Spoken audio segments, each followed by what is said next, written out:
Welcome to this very special edition of the KJ Masterclass Live, the show which ensures that you profit from your time spent here with experts, either through their industry insights, information, or simply learning from them.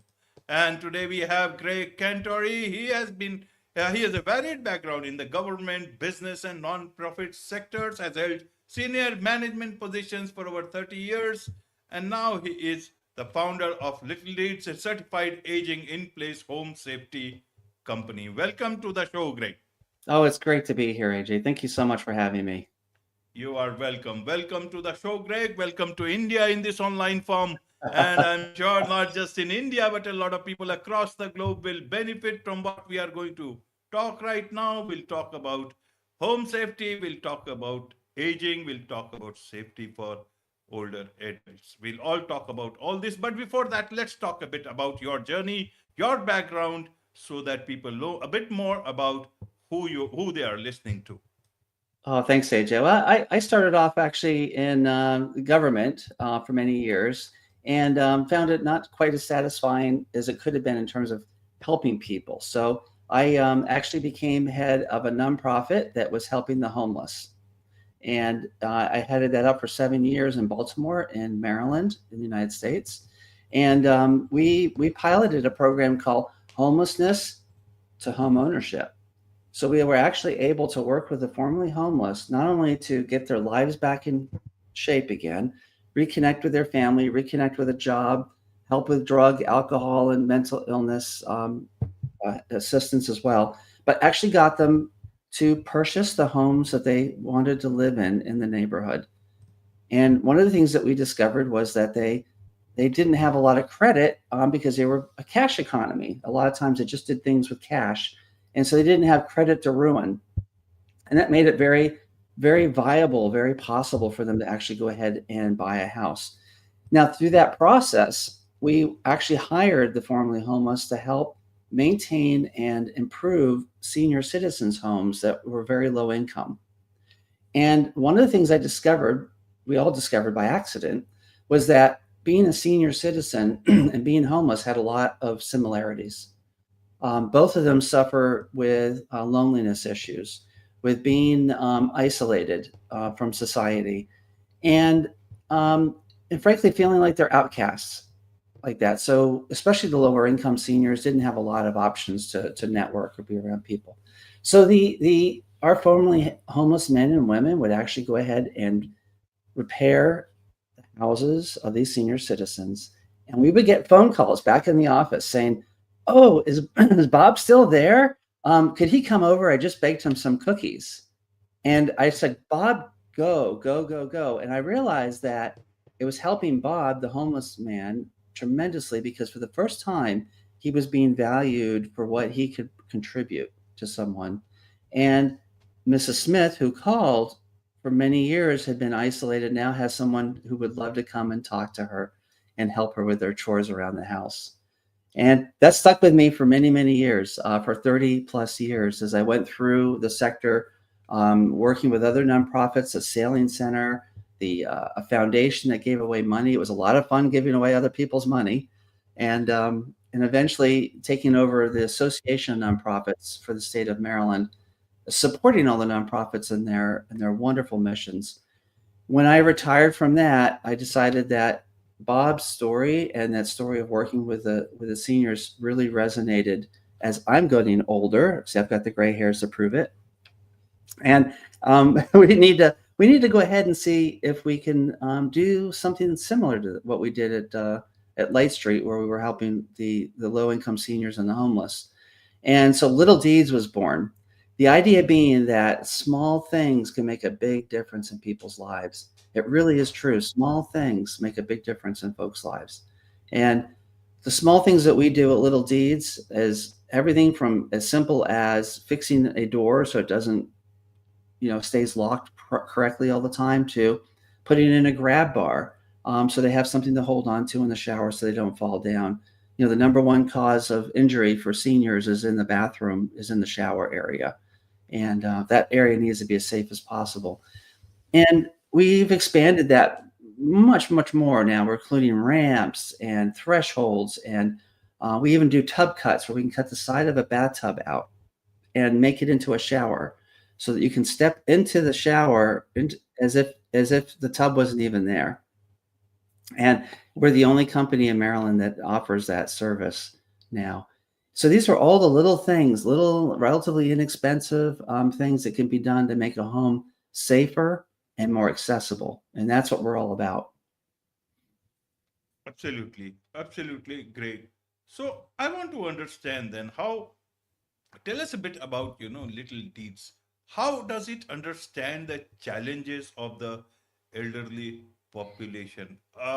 What are the other challenges that this particular population genre faces? Many a times you talked about the bathroom. What are the other places so that uh, people who are listening to this or watching this later on can understand, okay, these are the areas I should be taking care of the elders at home. Many a times you just don't know, only when something happens that you come to know, okay, this is an area which I never. And many a times elders are not able to articulate it, or maybe they do not want to inconvenience others in the family, even if it's a if they are living in a family system, so that the younger people who listen to it at least understands it and are able to take preventions, precautions, and if needed, take the help of technologies that are available, like yours from Little Deeds. AJ, you've really hit upon it. Usually, and unfortunately, it becomes an issue only after the accident occurs. So that creates the emergency, which then creates the panic, usually within the family, of trying to find help. And it's very, very difficult to be proactive about the things that we can do in our homes as we get older. One of the reasons is that as people get older, they don't want to admit that they're getting older. Right, right. I'm going to live forever. Nothing's going to happen. It's life is great. I don't need those things. So we hear the stubbornness is there often, and so that's one of the challenges. So one of our challenges is to move people from being reactive to proactive, to not wait for that horrible accident that ends up in the hospital, to not wait for the potential stove fire that can happen because someone forgot to turn off the stove.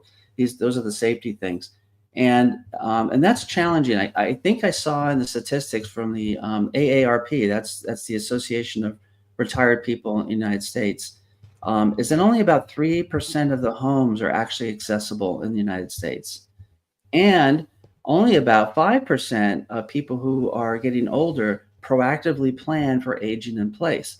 So we know that close to 80% of people want to age in place. They want to stay in their home as far as they can. I've heard people say I want to leave my house boots first. In other words, want to be carried out of the house. And they want that, but they don't do the proactive things that they need to do to evaluate what's working now in the house, what's not working, and the small things that we can do to make it safer for them. The additional challenge on this is the family dynamics. So as folks are getting older, their children will sometimes notice that there's things that need to be done, but mom and dad might not be so interested in hearing from that. What we begin to see is that role reversal, where the child has to become more responsible and more of a parental role. And that's a very difficult change for folks. A lot of seniors will resist that. And I just made a mistake. I used the word seniors. We're using older adults now as a more respectful term on that. But that just gives you some of the challenges we're up against, is that the vast majority want to age in place, but also the vast majority do not have a plan to do it. Right, right. Tell us a bit about some misconceptions about aging in place, and how we can shift all this talk around it Mm-hmm. to be able to better support the older adults. Well, one of the misconceptions is that your house has to look like a hospital, and right, is that and that's one of the resistant points, is that you're going to walk in and there's going to be things all over the house that looks just like a hospital, and it's going to be horrible, and I don't want those things in my house. And the reality is, there's something call accessible design, universal design. And universal design is actually very accommodating for folks that are getting older. Universal means that whether you're 8 years old or 80 years old, the home will feel wonderful and look wonderful.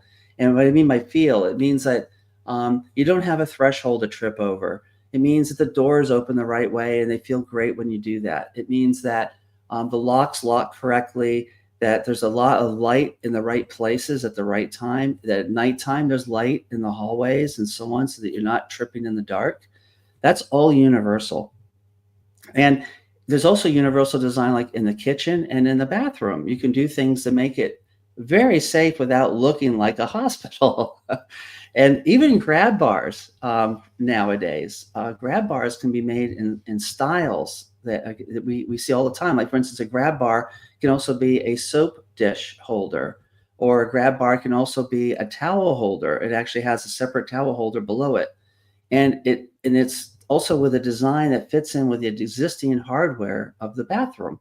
So if you have brushed nickel hardware, or you have stainless steel hardware, it can match it beautifully. And the design is actually stylish on it. So we call it jewelry for the bathroom. And that way it changes the whole mindset, because that is a resistance point. That is a real difficulty of getting people to think about their homes in a universal way that is aging in place friendly, but also for everyone. And it's also for folks that visit. People forget that. I've had experiences, you may have had experiences where maybe someone is using a walker in your family and they have a hard time coming into the house because you're not designed correctly. I remember for our one house is that we had to, all four of family members had to go out and lift my mother-in-law in her wheelchair up the steps to get into the house. Yeah. So that's called visitability. And if your home isn't visitable, then it's not designed correctly. And so those are some of the challenges. Just some. There's a lot more. Absolutely. One of the ways some people may think is, that these things cost a lot of money, and that people with limited means should not just think about it, because that somehow, at least in several parts I've seen this. How should people look at this part when they have got limited resources, but still they would also need it either for themselves or someone in the house? Tell us a bit AJ, about this. Are these very, very costly things? that's really a great question. And that is a main resistance point too. It's going to be very expensive. And that's why Little Deeds is here. We're called Little again because we do the small things that make a big difference. And the way I look at it is that if you look throughout your lifetime, there's a very good chance you probably took a vacation that will cost much more than all the modifications we'll do to the house. So to put it in perspective, the other way I looked at it, I used to work at a bicycle shop as a bike mechanic, and we had a poster up on the wall, and it said, if you have a $10 head, buy a $10 helmet. So the idea being that, it's a little bit of an investment, but it's not as much as you think. And what we do, what's important about doing the assessment ahead of time is that you don't do things willy-nilly without thought, because you can very quickly do something that's very expensive and maybe unnecessary, and you'll ignore the things that are inexpensive and very necessary. And I think grab bars are probably the number one thing. Grab bars are not that expensive. You can put in the United States, to give you an idea, put 3 grab bars in a shower for under $600, $500. That's materials and labor and so on included. And again, that's a lot less than a vacation, that you may have taken, or, a couple dinners out. So you have to keep that in perspective on that.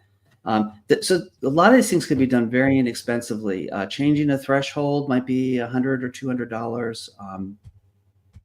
Switching a door swing so that swings the correct way it can be done for also a couple $100. And why is door swing important? Well, like a lot of bathrooms in the United States have the door swings into the bathroom, and when it does that, it blocks the wall, so it's hard to have a place to hold on to as you come in. But even as importantly, if it's a small bathroom, if you fall in that bathroom, We've had this happen where clients have fallen and their feet are against the door, and then the caregiver cannot open the door. And there's this panic of trying to get into them. So we recommend, for instance, all bathroom doors swing outwards into the house and not into the bathroom. So reversing a bathroom door doesn't cost that much. The other one is double handrails. Most houses do have a single handrail to go up the stairs, but it's much more secure to have a second one because maybe one side of your body is a little stronger, or maybe you have something in your hands and you want to go up the stairs. So you want both. And also, if you start to lose some strength, you want to be able to pull yourself up with both arms on there. And another handrail, again, we're talking hundreds of dollars to add a handrail. Outside stairs. One of the worst places I see is the steps leading up to the front door. A lot of homes, builders have skimped on putting handrails up there. It costs money, so they don't put it in, and they're not required in many cases.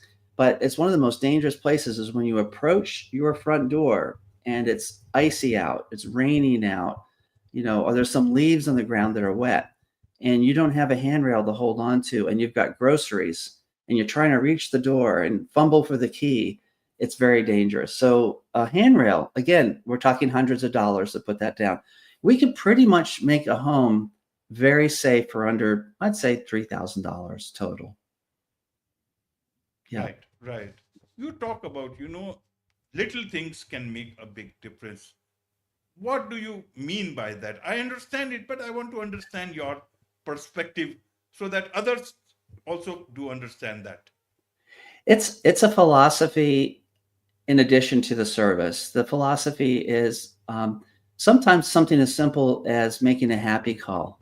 After we're finished with our work, we like to call people back and check on how things are going. But it's more than just that. It's also, again, these are seniors, and they a lot of times very much enjoy hearing from us.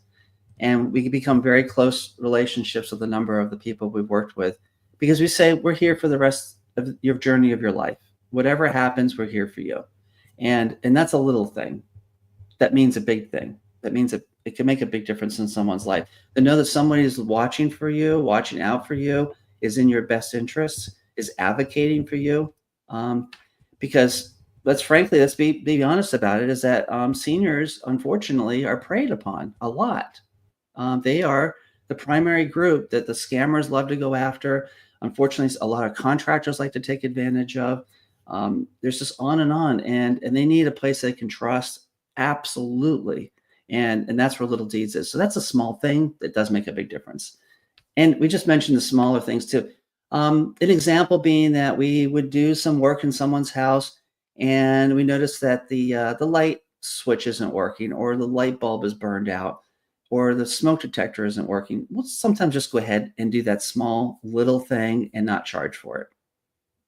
And Wonderful. And that is where, yeah, carry on. no, and that resonates. That's where the little things make a big difference in life. And I say this is one of those few jobs where at the end of the day you actually get a hug.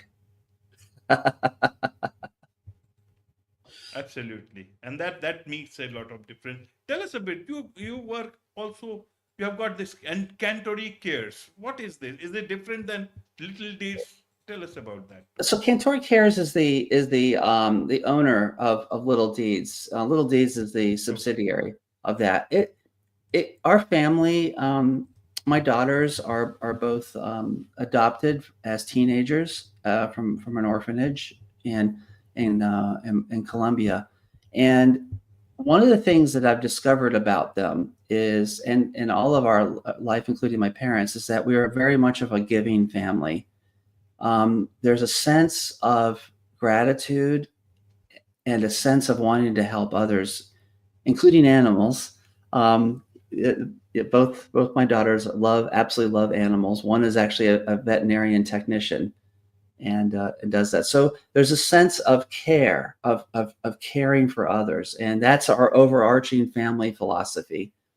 And Little Deeds is part of that, is the actual execution of that overall care.